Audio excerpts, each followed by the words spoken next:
I'm Hemant Mehta. And I'm Jessica Blumke. And you're listening to the podcast for FriendlyAtheist.com. You can now listen to all of our episodes and see show notes at FriendlyAtheistPodcast.com. By the way, we now have a merchandise shop on the website, so if you want your podcast swag, some shirts, mugs, baby onesies, Hemant, you gonna get a baby onesie for your kiddo? Of course. Yeah. Go to our website and click on the store tab. We're brought to you today by Foundation Marketing. If you own a small business, then you know how frustrating advertising can be.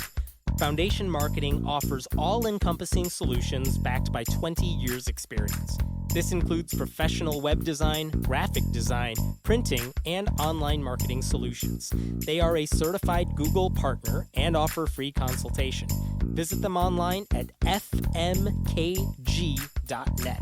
Let them know you were sent by the Friendly Atheist podcast, and you'll get 10% off any sale. They're also donating 20% of all sales driven by this podcast to the Clergy Project and Foundation Beyond Belief, 10% each. Once again, check them out at fmkg.net. Chrystine Trooien is an eco-conscious, secular, vegan mother based out of Hawaii. About a year ago, she launched a Kickstarter campaign for a book called Christian Mythology for Children. It's essentially a book that explains the stories of the Bible as just that, stories. They don't disparage religion, and they don't pretend any of it is real either. They read just like Greek mythology, with beautiful illustrations by Christopher Zakrzewski, to boot. It's a wonderful way to introduce your children to these characters without indoctrinating them in the faith. Chrystine, thank you so much for joining us tonight. Yeah, thanks for having me on. So what possessed you to write a book like this? It seems like you're writing about these Bible stories, and whenever people want to tell these biblical stories, it's very much you have to believe these stories. Like, they're never written in an objective sort of way. Mm-hmm. So where's this idea coming from? What possessed you to do it? Right. Well, there was a day when my kids had made a complete mess of all the books in their room, and they were scattered all over the floor. And I was cleaning up the room, and I picked up a children's Bible that my mother had given them. And it hadn't been read because I hadn't wanted to read it, and they just hadn't picked it out to read. But it was there because I always thought, I'm never going to make religion taboo. I'm not going to hide it from them. I want them to know about it. So when my mom gave me this Bible, I thought, well, okay, I have to live by this rule that I made for myself not to make this a taboo subject to my kids. So I kept it. But then I started looking through it and actually reading what was in there, and I was totally appalled at the type of language that was being used. It was all indoctrination and fear and talking about, Jesus loves you and that's why he died on the cross for you and all this stuff. And I was like, this isn't educating my kids in any way. This is not information that's useful for them, and it has all this indoctrination. And so I thought, well, there has to be a book out there where it's just a story like you read about Greek mythology or something like that. So I went looking, and I couldn't find anything like it, absolutely nothing like it. So then I thought, well, maybe I could write these stories out for my kids and read it just to them. But then the more I talked to people in our secular family group, the more I heard, other people want this too. So that's when we decided to do the Kickstarter and see how much interest there was in a book like this. And that Kickstarter did really well too. It not only surpassed its goal of whatever 5 figures that it was kickstarting for, but how did you, I think I'm just curious about this from a logistical point of view.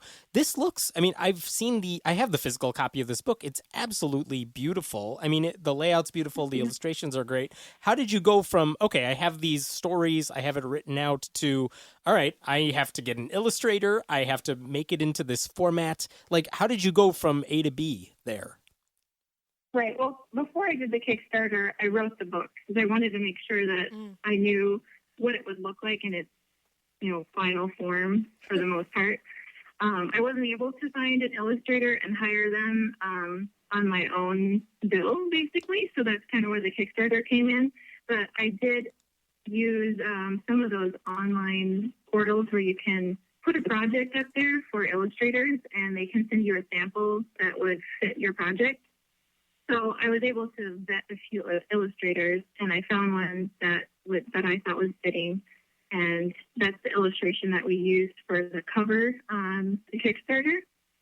And, he had a lot of examples on his page too. So at that point, I hadn't really spent a lot of my own funds to, get to the point where we could throw a Kickstarter out there and see, is this going to be something that people are going to want to buy? And I thought, if the Kickstarter doesn't work and there's not enough interest, then that will tell me, and I won't make the book. So what was I'm just wondering what the motivation was. Do you think these stories are just good stories? Do you think that they're there's something that kids should be aware of just as out in the world? Or do you think that there is morality to these? I think there's a mix of all of that. I think there's a lot of parts of the Bible that are in our culture, and people make references to them. If you go to a comedy show, you're probably going to hear a religious reference, especially a Christian one, today. And I find that there's even those movies out there like Year One with Jack Black in it. The whole thing is just a whole play on how funny it is, like, to talk about the Bible stories and what it would really be like.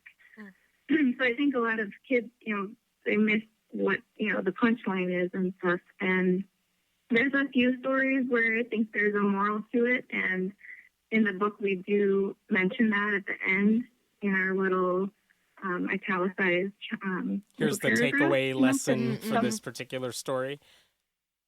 Right, if there's something in there that is laudable, we'll say that. I love that. If there's something in there, yeah. Yeah.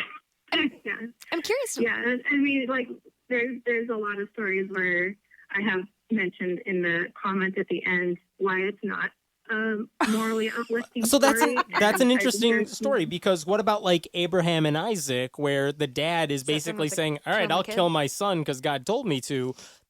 What do you say about that story? Did that one make your book? Yeah, that's in there for sure. And that one, I was thinking about not putting it in actually, because it is a story about a dad potentially killing his child. And good night, kids. Here's a bedtime story. Mommy loves you, but not so much that she wouldn't kill you for God. And yeah, what did you say about it at the end? Don't do this. Yeah, basically, I kind of mentioned that people who hear God or say they hear God talking to them, we know that is a mental disorder, and they require the help of a professional psychologist. And you shouldn't listen to voices in your head that tell you to harm people. So that's a great takeaway. It out there as it is, and not trying to demoralize the story too much, but also just saying what we really should know about, people who follow voices in their head. Christine, you put the best possible spin on that. I'm very impressed by you right now. On the flip side of that, what's an example of a Bible story you included in the book that has a positive spin on it? Pillar of Salt. Oh, that's a good question. I'm trying to remember. It takes a while, I know. The one where the guy has his daughters have sex the angels don't? What's that one? I was surprised about the story of Jonah and the whale, because it was one of the few times in the Bible when God is trying to be funny, and the character Jonah, he's sent to tell everybody, you've been so bad and God is going to wipe you out. And when he goes to tell them that, they repent and they turn around and they change their ways, and God decides, oh, okay, fine, I'm not going to do that. And he gets completely outraged, and he starts yelling at God, and he's just completely pissed off about, oh, well, you didn't follow through. I wanted to watch this happen. It was going to be so exciting for me. And, God just basically blows him off. And it's one of the few times where it's like, there's a story about forgiveness and how that's a better option than, following through with whatever angry plan that you had.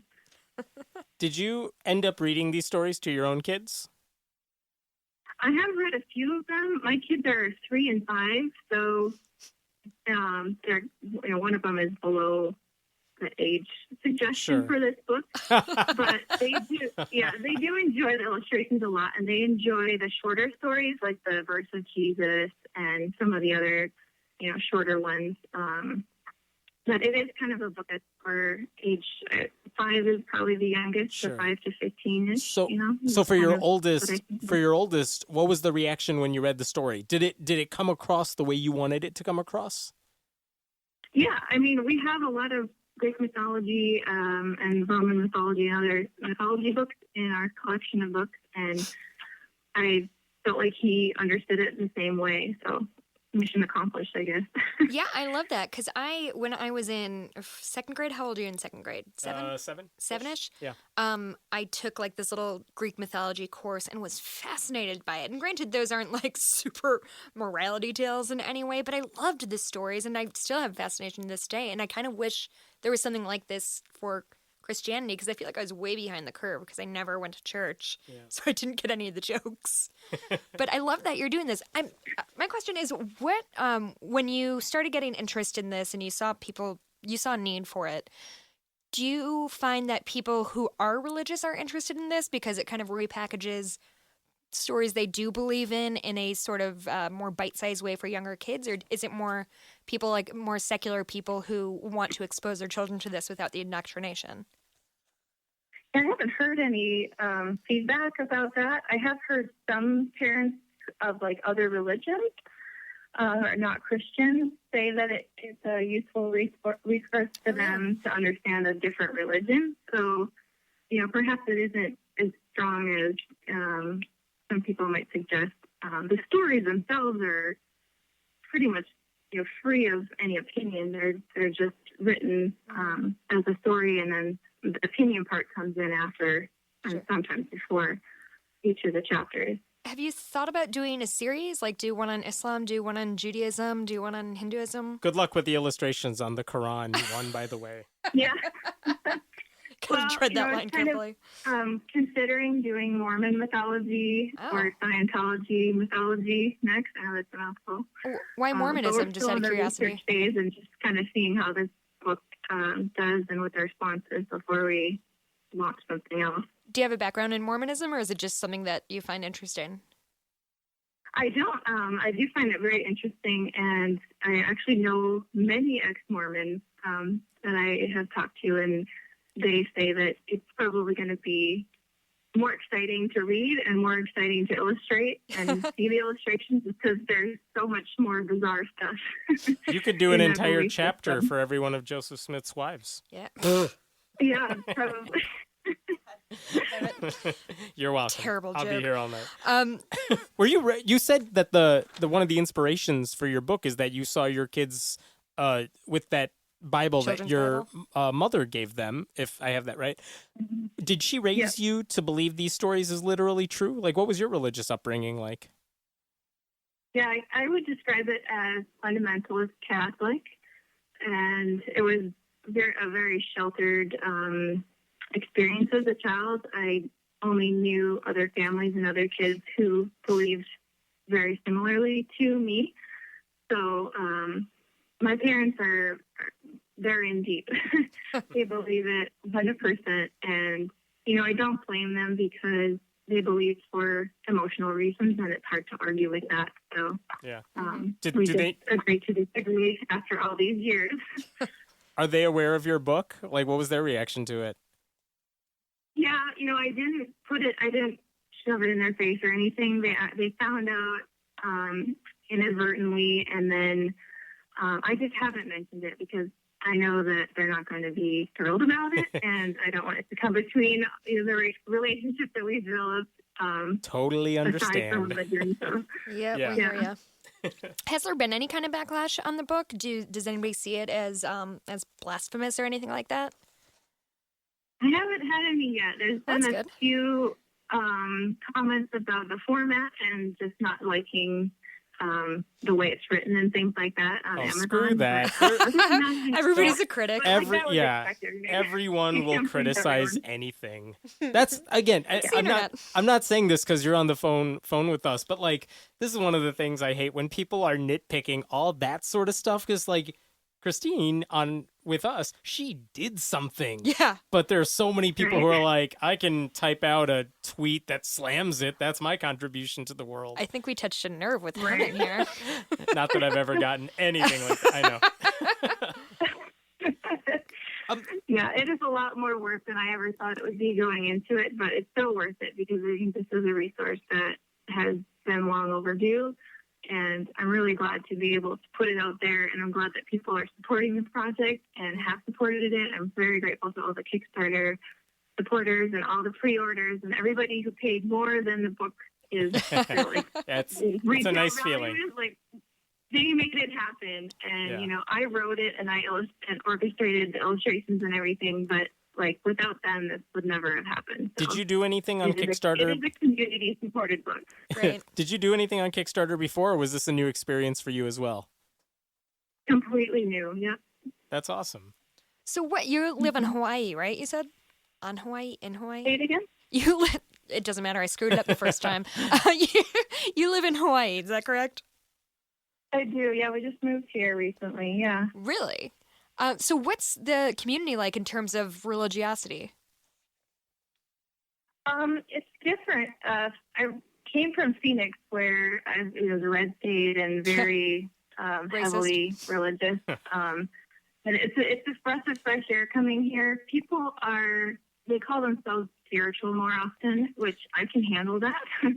There's a lot of, I guess, what you call woo-woo spirituality, you know, just being in tune with the universe and using crystals and Dolphins healing you. Kind of more on the Hindu, you know, there's a Hindu vibe to it, which, I mean, all of that, it's so harmless, and they're not pushing it on anybody, and the intention behind it is usually very well-meaning, and they're just trying to bring peace and love into the world. It's a hippie thing. So I mean, there's probably a reason Hawaii's the place where the only Hindu member of Congress comes from. Yeah.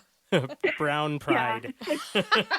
Yeah, I know. There is Christianity here, and I think the thing that annoys me the most about the state is it seems in the schools they have a lot more Christian schools, and like their traditional Hawaiian schools are very Christian oriented. So I mean, but it's easy to avoid. It's definitely a little freer here. I may have the details wrong on this, but I remember covering this on the website several months ago, or maybe a year ago or something, where, some Christian megachurches, usually they can rent out space at public schools. They could do that anywhere. It's legal. They just pay the rental price. Sure. But Really? it's totally legal. But some Christian churches in Hawaii specifically were doing that, but they weren't paying like the full rental price or something. And these schools were being shortchanged that revenue. And in some cases, these schools were like falling apart in some places where it's like, no, they needed that revenue and the church wasn't giving it to them.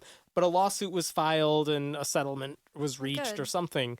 But yeah, it is one of those things that even in a state that's, like Christine's saying, kind of decent as far as religion goes, you still see shades of that religious privilege. Yeah.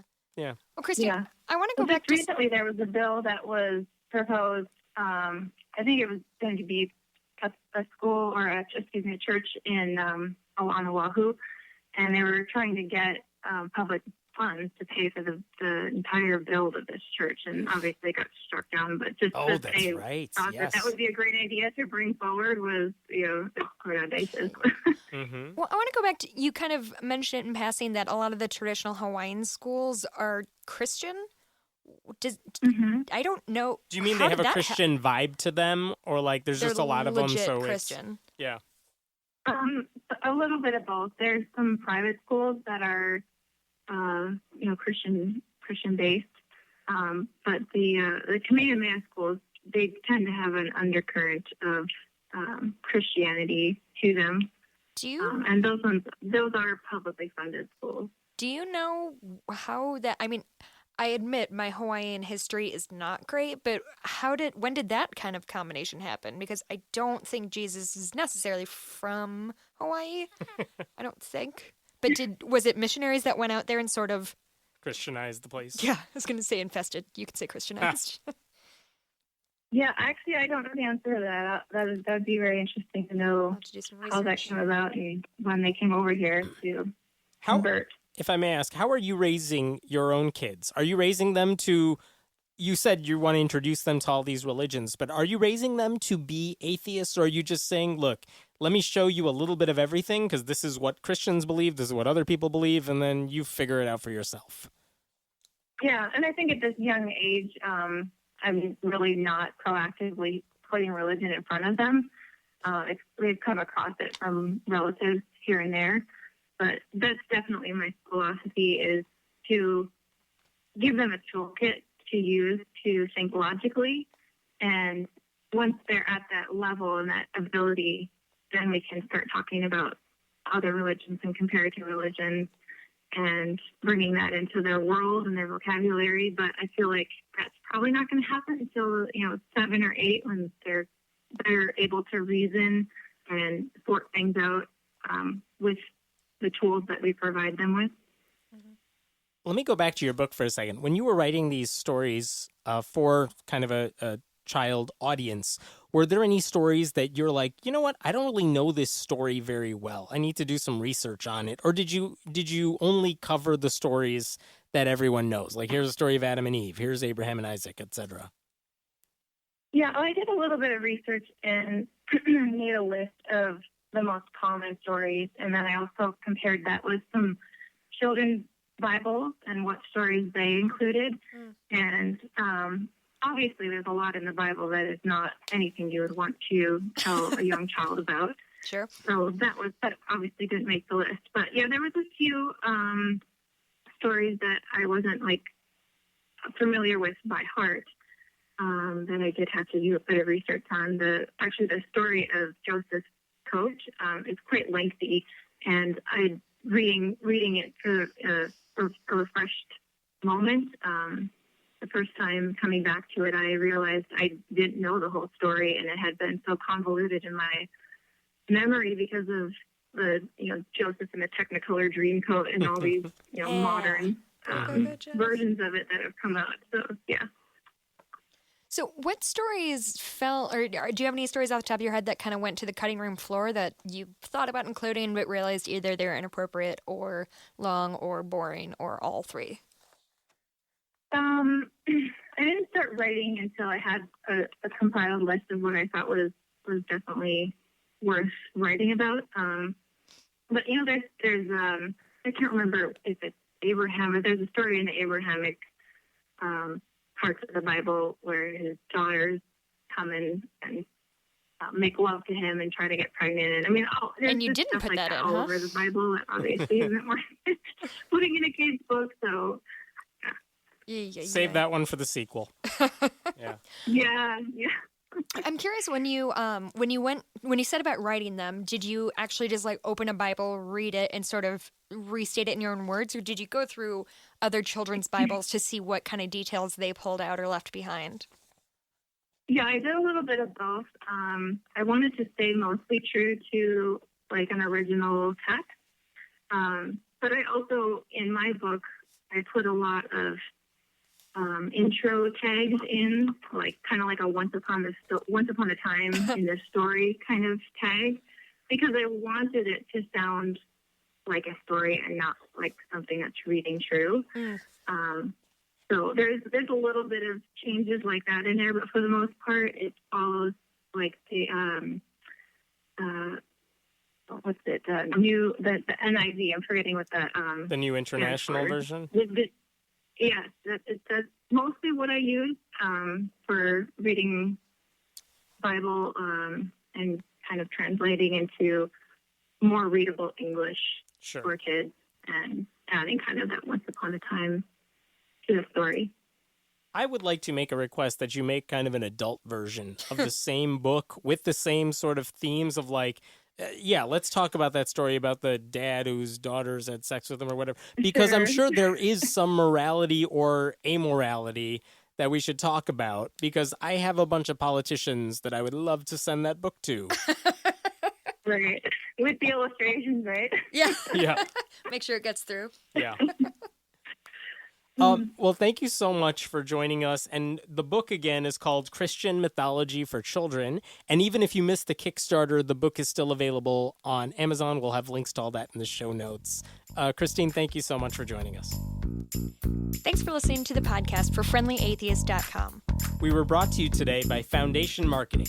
If you own a small business, then you know how frustrating advertising can be. Foundation Marketing offers all-encompassing solutions backed by 20 years' experience. This includes professional web design, graphic design, printing, and online marketing solutions. They are a certified Google partner and offer free consultation. Visit them online at fmkg.net. Let them know you were sent by the Friendly Atheist podcast, and you'll get 10% off any sale. They're also donating 20% of all sales driven by this podcast to the Clergy Project and Foundation Beyond Belief, 10% each. Once again, check them out at fmkg.net. This episode is taped at Cinnamon Sound Studios in Aurora, Illinois. The music was composed by Brad Chagdis. If you like what you're hearing, please consider making a contribution at patreon.com/Hemin. That's He-Man-T. We appreciate your support. And if you have any questions, feel free to email us at friendlyatheistpodcast@gmail.com. I'm Hemant Mehta. And I'm Jessica Blumke. We hope you join us next time.